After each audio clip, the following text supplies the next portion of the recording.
અમારી સવાર તો છે ને કિચનથી જ શરૂ થાય અને કિચનમાં જ પૂરી થાય અમારી સાંજ પણ.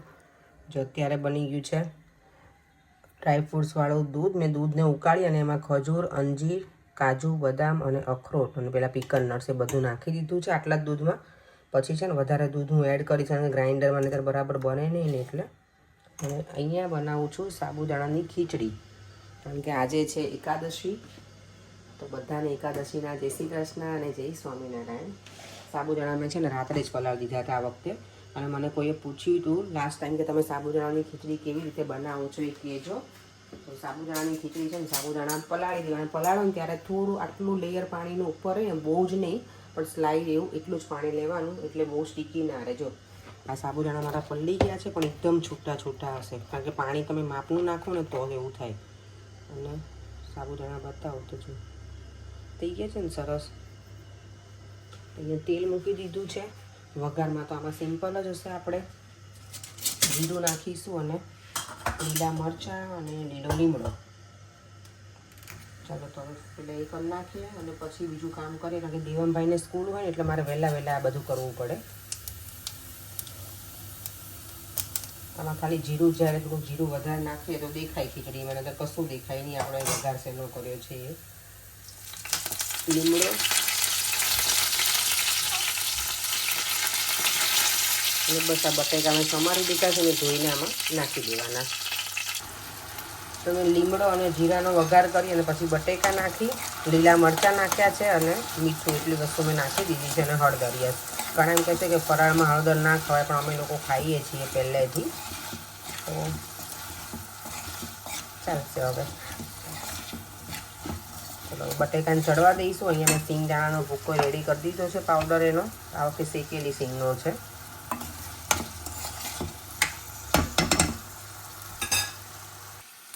બટેકા જો કૂક થઈ જાય ને પછી એમાં આ સિંગદાણાનો ભૂક્કો નાખી દેવાનો. અને શેકેલી સિંગનો છે એટલે હવે બહુ એને આમાં આવી રીતે શેકાવા નહીં દેવો પડે, તો હું થોડી વાર શેકાવા દઉં.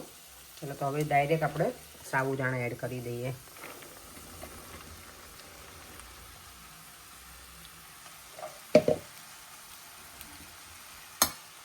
એકદમ હજી છૂટી જ છે ખીચડી. હવે એને લીડ બંધ કરી અને સાબુદાણાને ચડવા દેવાના.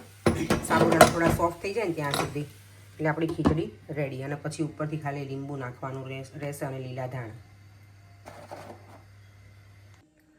સરસ મજાની ખીચડી બનીને થઈ ગઈ છે રેડી. અહીંયા હવે મિલ્કશેક. એટલે આપણું વોકિંગ કરવાનું થઈ ગયું છે શરૂ. અત્યારે છે ને પવન એટલો છે એટલે ઠંડી તો લાગે છે, પણ તડકો છે ને એટલે ચાલે એવું છે. અને મારે તો જો હજી હું વિન્ટર જેકેટમાં જ છું. મને તો હમણાંથી એટલી ઠંડી લાગે છે ને કે ના પૂછો વાત. ખબર નહીં, આવું ગરમ પહેર્યું હોય ને તોય મને ઠંડી લાગે છે. અને આજે છે ને અપરા એકાદશી છે, તો હું બધું એનું આજે રીડ કર્યું ને તો સરસ બધું લખેલું છે. અને આજની એકાદશીમાં તમે ઉપવાસ કરો ને તો એવું લખેલું છે કે તમે કેદારનાથ જઈ ના શકો ને તો એના દર્શન કર્યા બરાબરનું પુણ્ય મળે તમને. અને અપરા એકાદશીમાં આજે ઓમ નમો ભગવતે વાસુદેવાય મંત્રનો જાપ કરવો. અને બીજું તમે ઓબ્વિયસલી ઉપવાસ ઘણા બધા કરતા હોય, પણ એવું લખ્યું છે કે એક ટાઈમ જ પેલું આપણે જે કરીએ ને ફરાળ એ કરીને કરો તો સારું. અને ખાલી ફળને એના ઉપર રહો તો પણ સારું, અને નિર્જળા કરો તો વધારે સારું એમ. તો યસ, મેં અને અમે બધા રહ્યા જ છીએ, હું, પર્યંક અને દેવમને છે મારે ઘણી વખત યાદ કરાવવું પડે કે દેવમ તું કશું ખાઈ ના લેતો એમ. કારણ કે સ્કૂલે જઈને રસ્તામાં છું એટલે અવાજ બહુ આવે છે. સ્કૂલેથી જઈને આવે ને તો ઘણી વખત કેવું હોય, હું ઘરે ના હોઉં ને તો પરેંગ ક્યાંક કામ કરતા હોય તો પરેંગનું ધ્યાન ના હોય, તો ભાઈ છે ને કિચનમાં જઈને કંઈક ખાઈ લે. એને યાદ ના હોય કે આજે નથી ખાવાનું એટલે. પણ આજે મેં એને કીધું છે કે જેમ તું કશું ના ખાતો ઘરે આવીને ફ્રૂટ ખાઈ લેજે. તો કે ઓકે મમ્મા પાછું ભૂલી જશે, પણ કંઈ નહીં, પછી ભૂલી જાય તો ભગવાન ભલું કરે, બીજું તો શું. આપણું ચાલવાનું છે, થોડી વાર ચાલી લઈએ. અને આજે મેં શૂઝ પહેર્યા છે ને બહુ કમ્ફર્ટેબલ મને લાગતા નથી, નવા લેવા જ પડશે હવે. પરેના તો લેવા કે મારા લેવા પડશે મને નવા આવે બીજા. છે ને સવારમાં વોક કરીને આવીને અર્ધ વચ્ચે જેટલું બધું વિંડી અને વરસાદ આવી ગયો કે ના પૂછો વાત. અત્યારે સવારમાં પાછો વરસાદ હતો, પણ જો થોડી વારમાં તડકો આવે છે ને થોડી વારમાં વરસાદ. આગળ જો વાદળ ઘેરાયેલા જ છે હજી. આજે મને લાગે છે ને માર્કેટે બહુ હશે ને, એ લોકો વેધર ચેક કરે ને પછી અહીંયા સ્ટોલ ના નાખે, કારણ કે આટલી વિંડીમાં પછી કોઈ આવે નહીં ને, એટલે અને એમને બિચારાને બેસી જ રહેવાનું થાય પછી અહીંયા. ઓ માય ગોડ, આમ જો કરા પડે છે, દેખાય છે એકદમ નજીકથી જોઈને તેમ કેટલું જોરથી અવાજ આવે છે જો પડે ને એનું.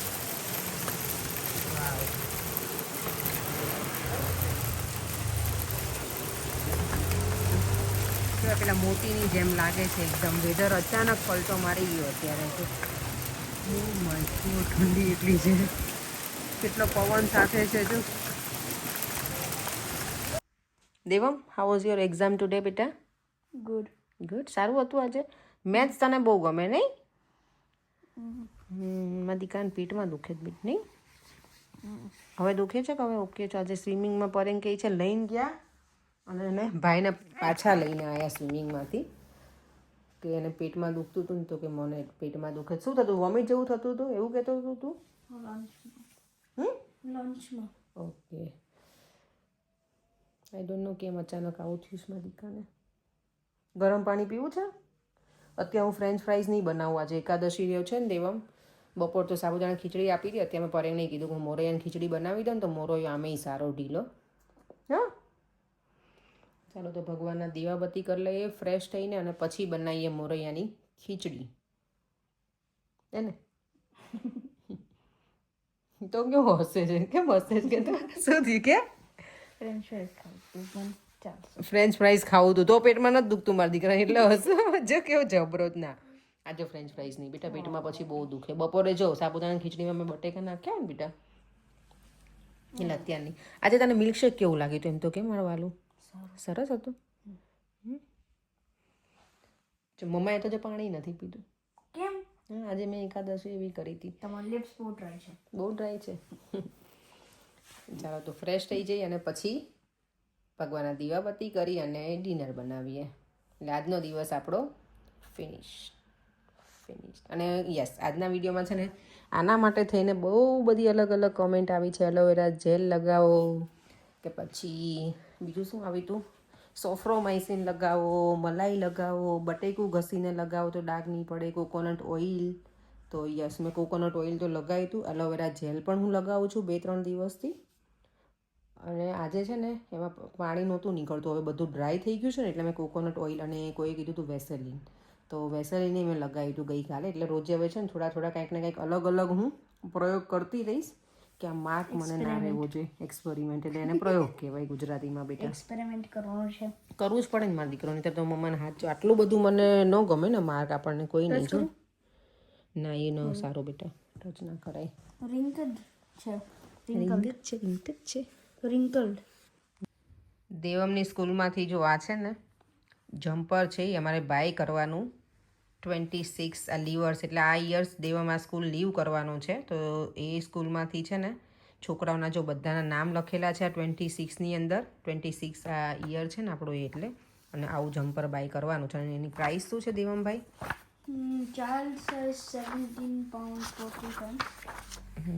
ઓકે, અને અડલ્ટ સાઇઝ છે 24.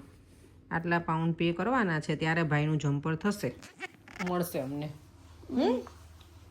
પણ એ છોકરાઓને યાદગીરી રહે એટલે લઈ આપશું. પણ મમ્મા, બોલો બેટા. આપણે મને ચેક કરવાનું છે મારો સાઇઝ શું છે તમને. હા, એ તો હું કરી દઈશ. ચાલો હવે આપણે ફ્રેશ થઈ જઈએ અને પછી કામકાજ શરૂ કરીએ. ઠંડી લાગે છે હમણાં તો બહુ જ. આજે તો જે ઓલા કરા પડ્યા છે ને, મારી ક્લાયન્ટ આવી ને તો કે રીતસર મને માથામાં વાગતા હતા. પેલું આ હેલિંગ કહેવાય, શું કહેવાય? હેલિંગ. આજે બહુ પડ્યા બેટા હેલિંગ. તો પછી મોરૈયાની ખીચડી બનાવી છે ને, તો જો કેપ્સિકમ લીધું છે, બટેકા અને ગાજર. અને યસ, મને કોઈ પૂછશે કે અમે ઘણા એમ કે અમે આ ના ખવાય, કે અમે લોકો છે ને ફરાળમાં આટલી વસ્તુ ખાઈએ છીએ. અમે દૂધી પણ ખાઈએ, દૂધીનો હલવો આપણે ખાઈએ તો દૂધી ખાઈ શકીએ, ગાજરનો હલવો ખાઈએ તો ગાજર ખાઈ શકીએ, કેપ્સિકમ એવું કે ફરાળમાં જ ચાલે. એટલે વેજીટેબલમાં ઓલમોસ્ટ બધું આ બ્રોકલી ને ગાજર ને એવું બધું અમે નહીં ખાઈએ. પણ આ બધું ના નથી કરે, હમણાં હું કરી લઉં છું. આ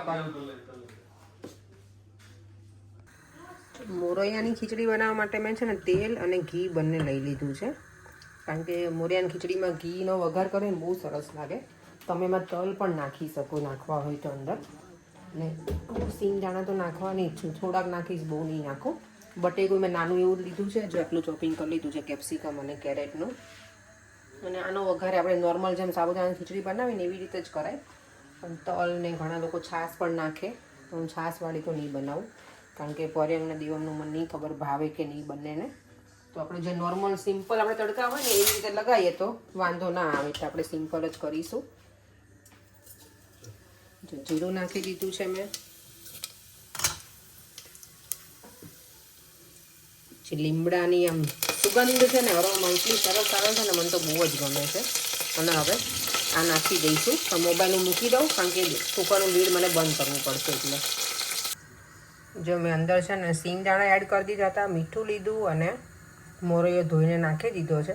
પાણીનું કોઈ મેઝરમેન્ટ લીધું નથી, પણ હવે આઈ હોપ કે સરખી જ બની જશે. જો મસ્ત મજાની ખીચડી બની ગઈ છે ફરાળી મોરૈયાની. મેં ટેસ્ટ તો નથી કરી, પણ લુકમાં જ સરસ છે, એકદમ મસ્ત. એટલે જમવામાં સરસ જ હશે, હોય જ. એટલે અને ઘીથી વઘાર કરવાનો. તમારે લોકો જો બનાવતા હોય ને મોરૈયાની ખીચડી, તો ઘીનો વઘાર બહુ જ મસ્ત લાગે. થોડુંક ડિફરન્ટ લાગે, કારણ કે ઓબ્વિયસલી મેં સાબુદાણાની બપોર બનાવી દીધું તો તેલમાં જ હોય, તો અને આ ઘીમાં હોય તો એનો ટેસ્ટ પણ અને મજા પણ આવે. તેલ થોડુંક ઓછું જાય પેટમાં, ઘી જાય. ચાલો હવે બંને દેવા મને પર્યંગ જમશે, પછી ખબર પડે કે કેવી બધું બરાબર છે કે નહીં. તીખાશ અને મીઠું બંને નોર્મલ એવું છે ને બનાવું, પછી ક્યારેક ટેસ્ટ કરી લો. પણ ઓબ્વિયસલી આજે જમવા નથી એટલે નથી કરીને. દર વખતે ફ્રેન્ચ ફ્રાઈઝ જ બને, આજે કંઈક અલગ બનાવી આપ્યું છે. સ્વીટ હવે કંઈ બનાવતી નથી અત્યારે, કારણ કે મિલ્કશેક મેં બનાવી હતું તો દેવા મેં અત્યારે પીધું છે, અને પર્યંગને પછી બહુ શુગરવાળું હવે કંઈ આપવું નથી, એટલે આ ચાલી જશે. લોકો દહીં અને ખીચડી ખાઈ લેશે. ચાલો હવે આપણે આપણા વાસણનો ઢગલો છે અહીં કરી નાખીએ, અને પછી થોડી વાર બેસી. હજી 8 જ વાગ્યા છે ને. તો બોલો કેવી લાગી મોરૈયાની ખીચડી પર્યંગ? વધારે કઈ ગમે તમને, સાબુદાણા કે મોરૈયો? આના મજા આવી ગઈ, મજા આવે. ગરમ ગરમ જ આવે. હા એટલે આ તો ગરમ જ ગમે. દેવમ તને બેટા? સાબુદાણા. દેવમ તો મારો સાબુદાણાનો જ છે, પેલું કહેવાય ને એને બહુ ગમે સાબુદાણાની ખીચડી. ગમે ત્યારે એમના ના કંઈ ફાસ્ટિંગ હોય ને તો એ ક્યારેક એમ કહું કે ખીચડી બનાવવાનું, તો એને તો એવું જોઈએ કે સાબુદાણાની બનાવવાની છે. આપણે ખીચડી બનાવીએ ને વઘારેલી ખીચડી, તો એને એવું જ થાય. ચાલો એ બંને જમી લઈ. મેં તો વાસણ તો કરી લીધા છે, થોડી વાર પેલા થઈ જાય ને પછી એને ગોઠવી દઈશું પેલા કરીને ડ્રાય. અને અહીંયા એક વખત બેસી જઈએ ને પછી તો ઊભા થવાની ઈચ્છા જ ના થાય, ઠંડી લાગે છે. હીટિંગ ચાલુ કર્યું છે તો એ થોડી વાર તો લાગે.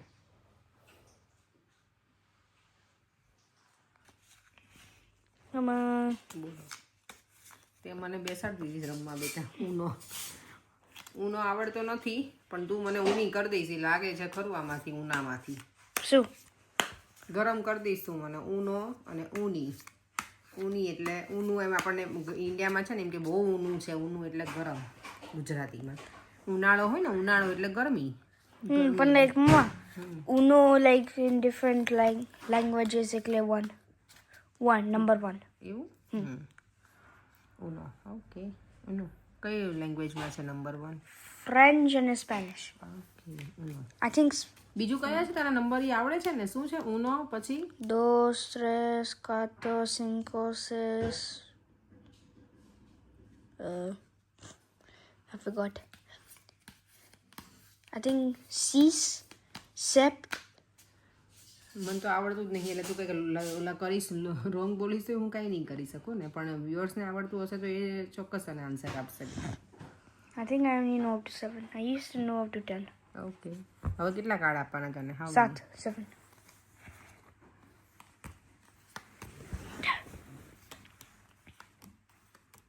7 2 3 4 5 6 7. ઓકે. પછી એ કાર્ડ પાછળ અહીંયા મૂકવાનું ને? તો નિયમો. હા. Okay, let's start. Oh my God, આ શું આવી ગયું મારી પાસે? I can't even pick it up. Wait. Okay, red હોય તો રેડ મૂકવાનું, રાઈટ? Starting. ગ્રીન હોય તો green. You did not just look at my cards. એ નથી બેટા, જોયું નથી મારો દીકરો. Okay, let's start. દેવમ જો, મને આવડતું નથી ઊનો, તો હું જીતી ગઈ. Oh, એટલું બધું like hard નથી રમવું. પણ તે મને શીખવાડ્યું બેટા, એટલે હો મારી દીકરો, નહીંતર ના આવડે. ઊનો. ચાલો, ઊન બરાબર ચડી છે. સુવા જઈએ. તમારે આવવાનું પડે કે હજી વાર છે તમારે? વાર છે. ઓકે, ચાલો હું જાઉં ને.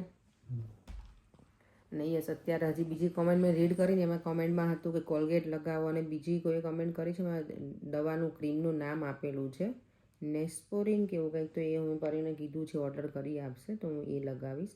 આજે થોડું ડ્રાય તો થઈ ગયું છે, પણ સોજો તો હજી થોડોક છે, બહુ નથી. 2 દિવસ તો બહુ જ સોજેલો હાથ હતો મારો, અરાઉન્ડ જ્યાં બળી પેલું થયું છે ને, દાજી ગઈ છું ને એ સાઈડ, પણ સારું થઈ જશે. તો થેન્ક યુ સો મચ બધાએ, એટલા બધા મેસેજીસ કર્યા, તો બધાને દિલથી થેન્ક યુ.